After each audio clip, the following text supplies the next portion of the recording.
కొమరం భీం జిల్లాలో 2 పెద్ద పులులు హల్చల్ చేశాయి. పశువుల మందపై ఒకేసారి 2 పెద్ద పులులు దాడి చేశాయి. జిల్లాలో బెజ్జూరు మండలం కుంటల మానేపల్లి సమీపంలో ఈ ఘటన చోటు చేసుకుంది. 2 పశువులు గాయాలతో బయటపడ్డాయి. పశువుల కాపర్ల కేకలతో 2 పులులు అడవిలోకి వెళ్లిపోయాయని తెలిపారు. పులుల సంచారంతో స్థానికులు భయాందోళనకు గురవుతున్నారు. అటవీ శాఖ అధికారులకు సమాచారం అందజేశామని గ్రామస్తులు తెలిపారు.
ఆసిఫాబాద్ జిల్లాలో కాపర్లు, ఇటు గోవుల కాపర్లు, మేకల కాపర్లు కావచ్చు, వీళ్ళు అటవీ ప్రాంతానికి వెళ్లాలంటే అరచేతుల ప్రాణాలు పెట్టుకుని బిక్కుబిక్కుమంటున్నారు చేస్తున్నారు. పులిని బంధించేందుకు బోన్లు ఏర్పాటు చేశారు. కృషి చేస్తున్నప్పటికీ పులి చిక్కినట్లే చిక్కి తప్పించుకుంటుంది. మళ్ళీ పులి తిరిగి వచ్చింది. ఈ పులిని పట్టుకునేందుకు అధికారులు ఏ విధంగా ప్రయత్నం చేస్తున్నారు, మరి ఎలాంటి చర్యలు తీసుకుంటున్నారు, మనము FDO సార్ ఉన్నారు, శాంతారాం సార్ ఉన్నారు, వారిని అడిగి తెలుసుకుందాం, వారి మాటల్లోనే విందాం.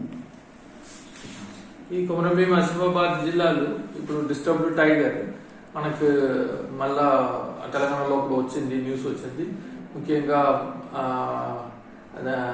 దహేగాన్ మండల్, దిగిడా సైడ్, రాంపూర్ అక్కడ అన్ని చూసారు. సో మన సైడ్లో ఏమి రిక్వెస్ట్ అంటే, ఆల్రెడీ కలెక్టర్ గారు ఇచ్చిన ప్రోటోకాల్ ప్రకారంగా ఏమేమి రూల్స్ ఫాలో చేయాలో అది చేసుకోండి.